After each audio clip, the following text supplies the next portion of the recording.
Hello, it's Michelle Ochoa here with Divinely Genuine. Thanks so much for tuning into the channel. I hope that you guys are doing well with your path, wherever you're at. I hope that you are not just staying positive, but staying like true to what you've learned and how you can grow and what you came here to do. And it's a lot of big, heavy stuff, but you can, get these answers through quiet time and meditation, through your astrology for sure. If you'd like a natal chart reading, I would love to be of assistance to you for that. You can check out my services at my Facebook page, Divinely Genuine. And so today, April 14th, 2021, Venus will leave Aries. So we're in the morning, West Coast time, about 11. I got the chart for 11:11, and anything at 29 degrees is very much, oh shit, very much, let's see how we can put that into play. It's not, though, it's not like a slingshot, but maybe it is, because in Aries, like, we just want to, like, go for it. Aries is the first sign of spring, and it's the Fool in tarot. It has the cardinal fire, right? To go, to strike the match, to be inspired, to lead. It's the warrior, right?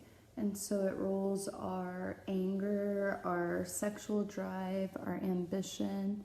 And it's of the three fire signs, it's what starts it. It's the initiator of passion, right? And very much connected to the root chakra. And with Venus there, Venus is a hot, fiery, passionate type planet in the way that it is our relationships, right? Which is everything that connects people is the relating ability, and then of course with the soul of love. And so it's also our ability to feel comfortable. So as Venus is going to be leaving Aries in this first part of this day, we may feel very passionate, very strong, heated energy. Some will get angry. Some will just feel more passionate about what they're going towards, as far as that warrior energy of what they want in relationships and their comfortability with their lives, right? And as it goes into Taurus, it's going to feel very like beautiful and almost serene. Venus is home in Aries. In Taurus. But the last degrees it's like the concentrated, like, I've mastered this, and a push towards,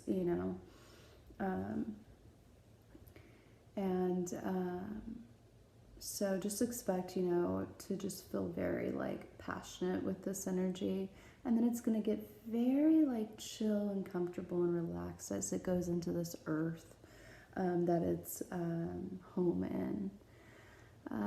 Now for the aspects today, we have the Sun making a sextile to Mars and Jupiter. So Sun in Aries, sextile Jupiter in Aquarius, as well as sextile Gemini, or Mars in Gemini. And so sextile is pleasant, positive flow of our ambition and drive, with Mars and Gemini, and our heart space of what it does inspire us, and our truth, the soul, the Sun brings up the truth that we find, and sextile Gemini is bringing up that twin-like energy and communicating in our local environments and making sure we're walking through the right doors and not in denial, and not getting lost in holding on to certain perceptions, or not being able to receive what we do walk into. And if we want to carry that into the future of what we're creating or manifesting. And I feel it's important to not get, like, of course, sidetracked from what's the most meaningful that we find with our soul and these Gemini reflections, right? For sure, we don't want to waste time, and we want to stay true to ourselves, but at the same time, I feel that if we're moving too fast and not taking the time to really sit with the experience of these moments, then we're just operating on that old paradigm of like go, go, go, go, go, and not really receiving, which is the divine feminine that we're all opening up to more.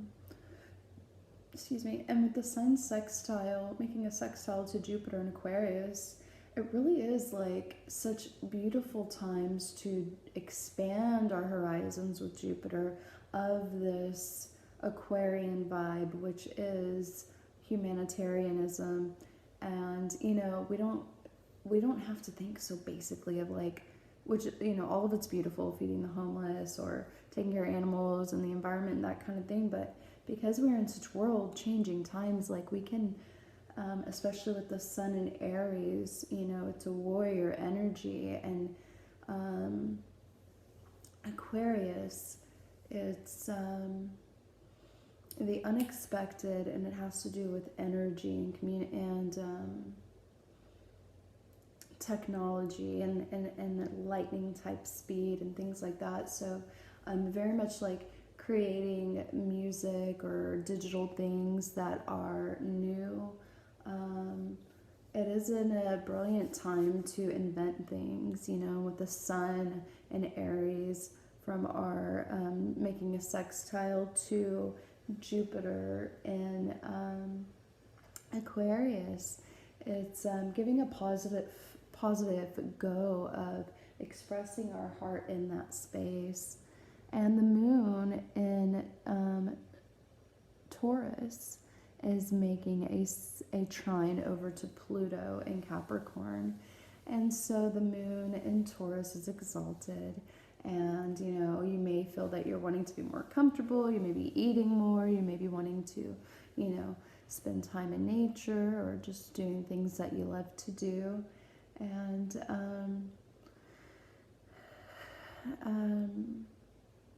moon in Taurus has a bit of a romantic vibe to it, especially, we don't have any energy in Leo, but especially if it's mixed with some Leo energy, you know.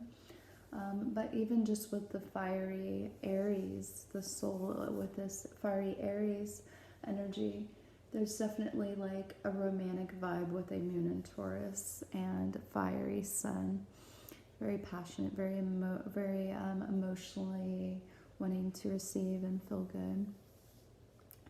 And so this moon is trining Pluto in Capricorn. And again, knowing your chart, getting a natal chart reading is so important to know how these will affect you personally. So Pluto trining the moon is positive flow for transformation of our emotional, what feels pleasing to us. Okay, and how we feel, where is the pleasure? Where is that life? Taurus is life. Scorpio is death or transformation. And we have Mercury also trining over, as it's close to the sun, trining over to Mars and Jupiter. I'm sorry, not trining, sextile.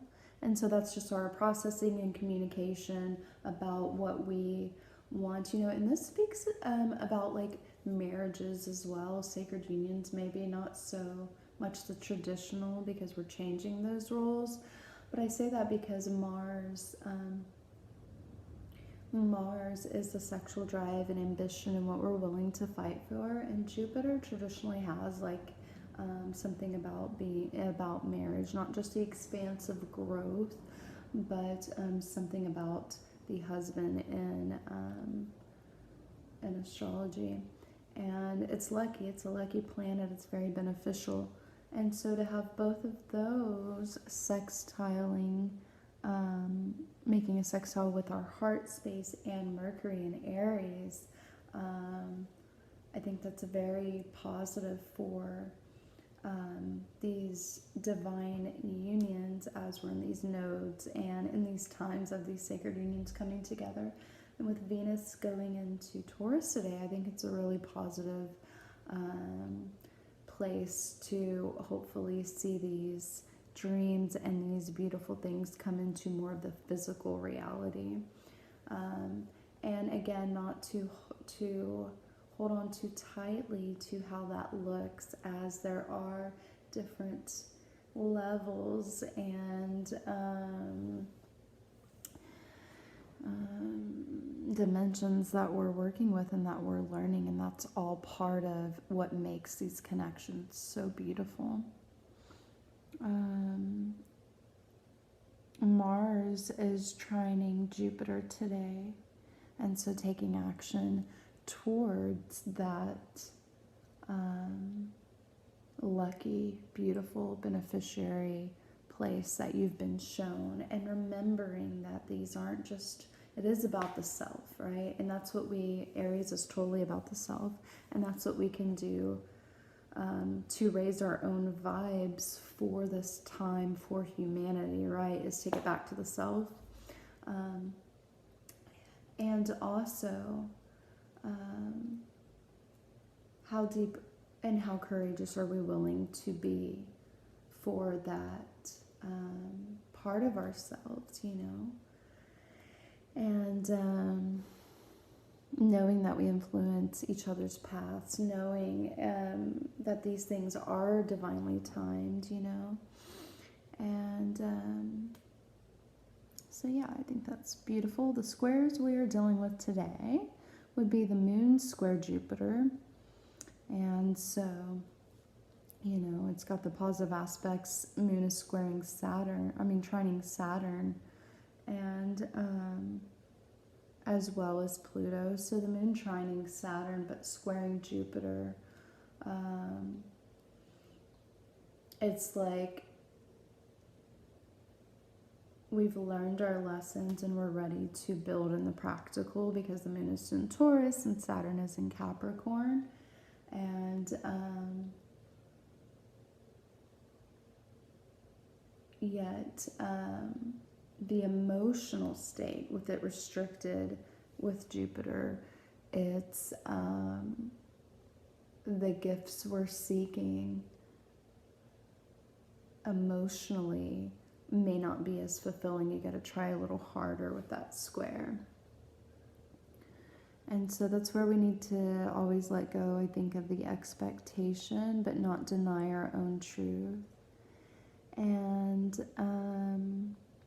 Mercury and Venus, let's see, Venus is making awesome sextiles over to Mars and Jupiter as well. Very cool. So we got the Sun, Venus, and Mercury all sextiling Mars and Jupiter. And Mars is trining Jupiter. Pluto is squaring Venus, Mercury, and the Sun. So a little bit of edge to what can transform. I think it's beautiful. I just think the times are beautiful. I'm going to go ahead and pull some cards. Oh, where are those cards? And I love this new deck. I mean, all new decks are cool, you know. Do something different. Thank you, Spirit, for the beautiful divine guidance in the third eye, the beautiful heart and soul. God, may we wake up more and more. May we shed our dark. May we definitely not be stuck in places that don't feed the soul. The Leo King is doing some kind of awesome presentation, like the Rising Through the Darkness that he did, and I forget the other one, covering the age of Aquarius, I believe. But it's called Leaving Purgatory. It really makes me wonder, like I can see aspects of it in myself as it is like a shattered reality, like certain aspects of us knew and certain ones were holding back, and it's all kind of bridging together. And it's really a lot of consciousness and understanding with spiritual awakening, where we realize how much really was hidden from us. But stepping into that power more and more, and so it's I think it's great. I know you can find it at High Vibe TV. I'm excited to learn from him and his perspective.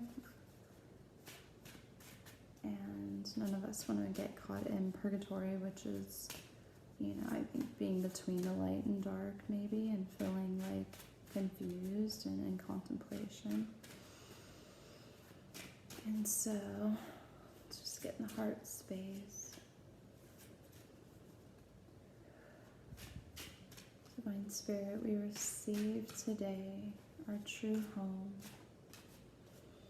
in the root. We receive the ability to create from our sacred womb.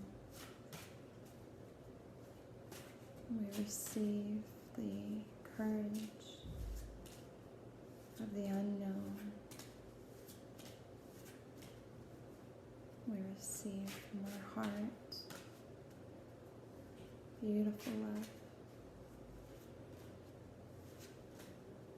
And we give from the heart beautiful expressions of creative, wonderful, beautiful, sacred energy. We speak our truth. We hear others' truth. We receive the light of guidance as we see. And we open up the channel of the crown so that we may be guided and connected in oneness and love. God, I speak a blessing over the sacred unions, that the light within each of them will strengthen the bond, that they would be protected to make these changes at this time. What do we get? We got the dark. Okay, Divine Spirit, I would like to ask that you'd give us a 5-card spread for this beautiful Wednesday. And I'd like to speak it over divine unions and self-care and light beings. Okay. Rebellion's on the bottom. We do have to be a bit of rebels in the most loving of ways. Okay, so we got the spider web, which is knitting and creating our worlds. The white dress, I don't remember these yet. The vision, I think white dress is awesome though. The chicken, don't be a chicken. And the knife. Okay, let's see what we got. Alright.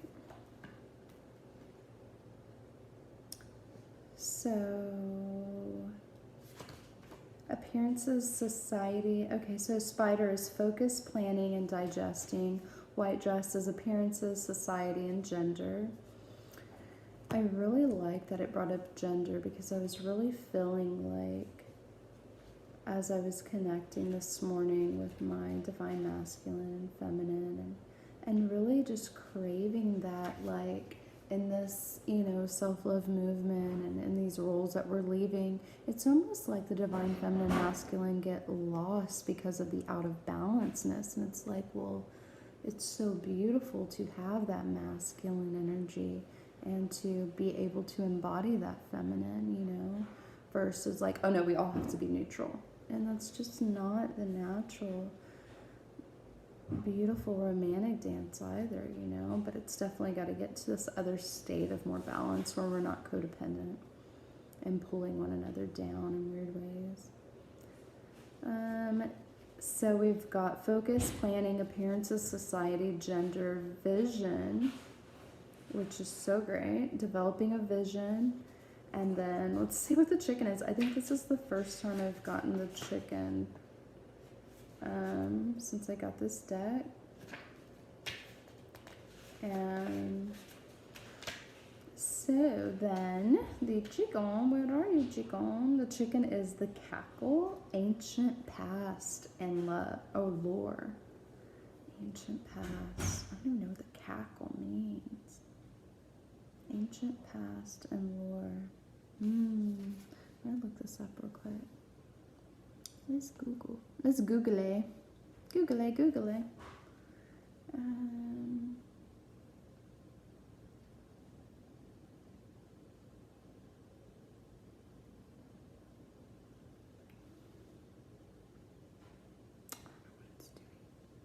I love that it said ancient past, and so this was for divine sacred union, self-love, and light beings.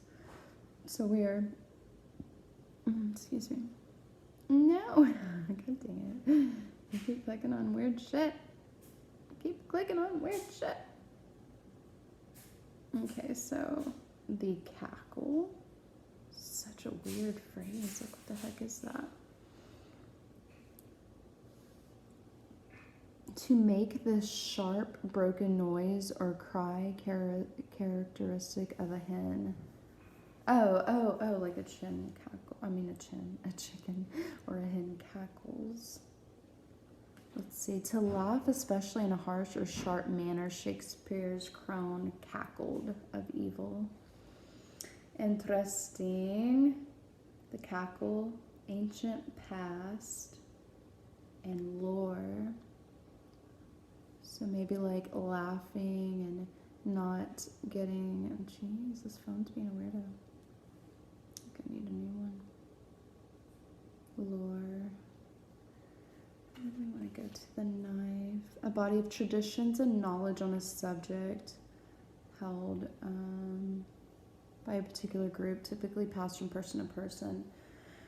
So yeah, I think then we want to go from like, who cares about like any cackling around us of laughing of like, oh, they're into that, or anything that's not of our truth. And we want to definitely take back in the ancient wisdom of these past things like tarot, like the cards, like astrology, like the crystals. And we don't want to take advantage of anything that's sacred and these sacred divine unions and the ability to connect to our guides. And all we can really do is apply what we've learned and clear and stay present and connected as much as possible, you know. And don't stay comfortable. Take risk. We end with a knife, which is intention, conflict, or resolution. So we want to be mindful, like Tamara Moore, I believe. She's amazing. She's on High Vibes. You can find her on Instagram, High Vibe TV. She like recommended like, and it stuck with me, like breaking things up into segments, our days, you know, like what is the intention here? What is the intention here? And we can very much forget to apply these little things, you know. So we are building and weaving our lives. Jeez. I forget so easily. Okay. As we focus and plan.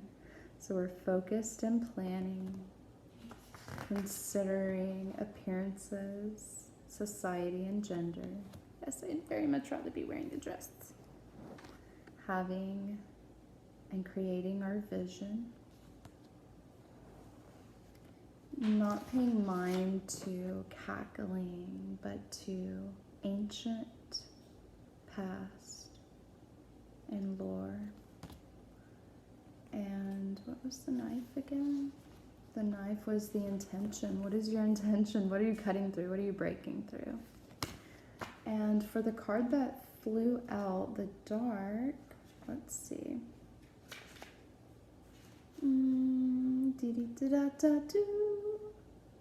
It's living in the dark, intensity and fury. So we definitely want to rise out of the darkness. There is an intensity to it that tries to keep us and pull us. And, you know, the night sky is dark and the ocean is dark and the divine feminine is dark. And so we find the intuition there. We find our spiritual depth there, and intimacy is there. But we want to bring that back to the light always. And so, Spirit, what can you tell us of how to get out of the dark and to stand strong in our light and in our sacred connections? Okay, so let's see, 1, 2. And lantern, which is like almost an obvious of keeping the light on, right? Lantern. It's guidance, instinct, and trust. So trust your guides and your instincts. And all is well. I hope you liked it. And I love you guys. And like and share and subscribe and get with me if you'd like a natal chart reading, Reiki activation, all kind of good stuff. And thanks for doing what you do. Peace.